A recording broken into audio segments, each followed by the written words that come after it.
యాక్చువల్గా నేను 2006లో ఎంసీఏ అయిపోయిందండి నాది, Okay. Masters in computer applications.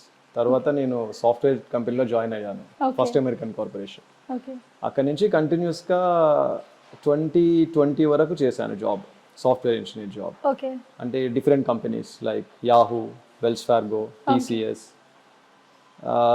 Along with that Bengaluru, Chennai, Pune ఇక్కడ కూడా వెళ్ళి ట్రావెల్ చేశాను. ఓకే సో మూవీ యాక్టర్ అవుతానని అయితే నేను ఎప్పుడు అనుకోలేదు. ఓకే ఎందుకంటే మూవీస్ ఎక్కువ చూడకపోయేవాడిని, చూడలేకపోయేవాళ్ళు. టైం ఉండకపోయేది. At the same time movies కూడా ఎక్కువ చూడకపోయేవాడిని, అంత ఇంట్రెస్ట్ పెట్టి చూడకపోయేవాడిని. ఎప్పుడో ఫ్రెండ్స్ తోటి కానీ ఫ్యామిలీ తోటి కానీ వెళ్ళి చూసేవాడిని.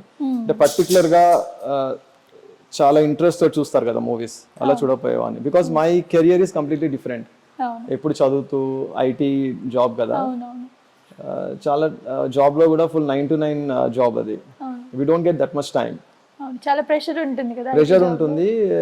టైం ఉన్నా కూడా ఫ్యామిలీతో స్పెండ్ చేసేవాళ్ళం అంతే. సో 2019లో నేను డిసెంబర్ 22, 2019లో కంట్రీ క్లబ్కి వెళ్ళాను. ఆ రోజు నా బర్త్డే. ఓకే అందుకే అంతగా గుర్తుంది డేట్. అది అయితే క్లబ్లో కూర్చుని I was having a beer.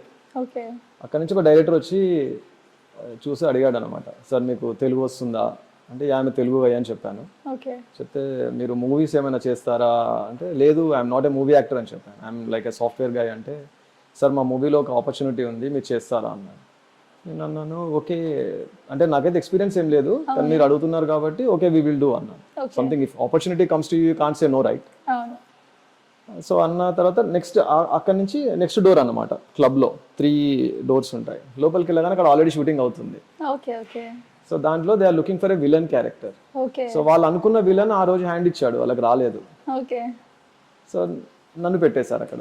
అతను బాలీవుడ్ యాక్టర్, అంటే నార్త్ నుంచి తీసుకురావాలి, అతను రాలేదు. సో నన్ను రీప్లేస్ చేసి ఆ మూవీ షూటింగ్ అయిపోయింది. ఓకే ఆ టైంలో నాకు మురళీ శర్మ గారును దేవిగిల్ గారితో పరిచయం అయింది. ఆ మూవీలో వాళ్ళు కూడా ఉన్నారు. బట్ అన్ఫార్చునేట్గా మూవీ అది రాలేదు, బయటికి రాలేదు. ఓకే సో దాని తర్వాత ఇమీడియట్గా డైరెక్టర్కి తెలిసిన అతని ఫ్రెండ్ ఇంకొక డైరెక్టర్ ఉన్నాడు, అతను కూడా ఒక చిన్న రోల్ ఇచ్చాడు వేరే మూవీలో, అది కూడా బయటికి రాలేదు. ఓకే సరే ఎలాగూ వచ్చాము, 2 మూవీలు చేసామన్న తర్వాత ఆడిషన్స్కి అటెండ్ అవ్వడం స్టార్ట్ చేశాను నేను. ఓకే అంటే నాకు ఆడిషన్స్ అంటే తెలియదు. అప్పుడు ఆ డైరెక్టర్ చెప్పాడు అనమాట, ఇలా ఆడిషన్స్ ఉంటాయి, మీరు వెళ్ళండి సార్ బాగుంటుంది అంటే. అలా నేను ఆ ఇయర్లో 2020లో ఆల్మోస్ట్ ఒక 350 ఆడిషన్స్ అటెండ్ అయ్యా. 350 ఆడిషన్స్. నేను ఏంటంటే మార్నింగ్ లేవగానే బ్రేక్ఫాస్ట్ చేసి I use to take my lunch box, car వేసుకొని వెళ్ళిపోయి ఆడిషన్స్ 2-3 ఆడిషన్స్ చూసుకొని మళ్ళీ ఈవినింగ్ వచ్చేవాడిని. వీకెండ్స్ అలా వెళ్ళేవాడిని. ఏదన్నా ఆఫీస్ అంటే ఇంకా నేను ఆ టైంలో ఏమైందంటే నాకు ఆఫీస్కి కొంచెం ప్రాబ్లం అయింది. 9 to 9 జాబ్ నేను చేయలేకపోయా. సరే బ్రేక్ తీసుకుందామని చెప్పేసి జాబ్ వదిలేసి కంప్లీట్గా దీంట్లోనే కంటిన్యూ అయ్యా. ఓకే బట్ ఎనీ హౌ అంటే I did my hard work and I showed my honesty. So ఆ తర్వాత ఇయర్ నుంచి వచ్చాయి నాకు కాల్స్. ఓకే అంటే తర్వాత ఇయర్ అంటే మళ్ళీ 21, 22 అంతా లాక్డౌన్లో ఏం రాలేదు, లాక్డౌన్ తర్వాత వచ్చాయి. లాక్డౌన్లో ఏమైందంటే మూవీస్ కాలేదు కానీ బాలీవుడ్ అదే హిందీ సీరియల్స్ ఇక్కడ రామోజీలో అయినాయి. అవునవును అప్పుడు నాకు 2 హిందీ సీరియల్స్లో ఆపర్చునిటీ వచ్చింది. ఓకే ఒకటి ఇమ్లీ, ఒకటి నమక్ ఇస్కా. ఓకే అది నచ్చి they ask me to come to Mumbai again. So నేను ముంబైకి అయితే రాను, ఇంకోటి నేను సీరియల్స్ చేయను అని చెప్పాను. అంటే సీరియల్స్ చేశారా లేదా ఇప్పుడు? చేయలేదు. ఓకే ఎందుకు సార్, రీజన్ ఏంటి? మంచి ఆపర్చునిటీ కదా సీరియల్ కూడా. అంటే నాకు ఆర్కే ఎంటర్టైన్మెంట్ రాఘవేంద్రరావు గారి బ్యానర్లో ఎక్స్పోజ్ అని ఒక వెబ్ సిరీస్ చేశాను, వెబ్ సిరీస్ ఓకే మన డిజ్నీ హాట్స్టార్లో ఉంది. వాళ్ళు సీరియల్ చేస్తున్నారు వేరేది, ఓకే ఫుల్ ఫ్లెడ్జ్ సీరియల్. దాంట్లో ఫుల్ లెంత్ క్యారెక్టర్ ఇస్తాను అడిగారు. అప్పుడు ఏం చేశానంటే ఆయనను కాదని లేను, ఈజ్ ఎ బిగ్ గై రాఘవేంద్రరావు గారు. సో ఆయనను కాదని లేక ఏం చేశానంటే వెళ్ళాను. వాళ్ళకి ఏం చెప్పానంటే మెయిన్ లీడ్ క్యారెక్టర్ నేను చెయ్యను, గెస్ట్ రోల్స్ ఉంటే నేను చేస్తానని చెప్పాను. Okay only guest roles. Okay అంటే లైక్ ఒక కంపెనీ బాస్ లాగా, లేదంటే ఒక జర్నలిస్ట్ లాగా అలా.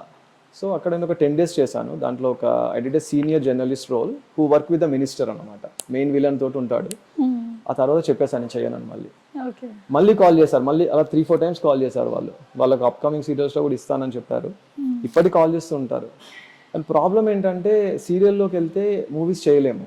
చాలా మంది ఇలా అనుకుంటారు సార్, అంటే సీరియల్స్ చేస్తే సినిమాలోకి వెళ్ళలేము అని చెప్పి. ఎందుకు అనుకుంటారు అలా? సీరియల్ చేస్తే టైం సరిపోదు మూవీస్కి, అంటే కంటిన్యూటీ రోల్స్ ఉంటాయి కదా. డేస్ బ్రేక్ రాదు, అందుకనే సీరియల్స్ చేయరని నేను అనుకుంటున్నాను అదొకటే రీజన్ అనుకుంటున్నాను అని నేను అనుకుంటున్నాను. అని మీరు కొంతమందికి సీరియల్లో కంటిన్యూటీ ఇన్కమ్ ఉంటుంది కదా, అవును if they do for 2 years around 1000 episodes 1500 episodes ఉంటాయి. సో హ్యాపీగా వాళ్ళకి డైలీ వర్క్ ఉంటుంది, డైలీ మనీ వస్తాయి. సబ్స్క్రైబ్ చేయండి. subscribe to Please do subscribe to Please like, share and subscribe to top Telugu TV. Top Telugu TV.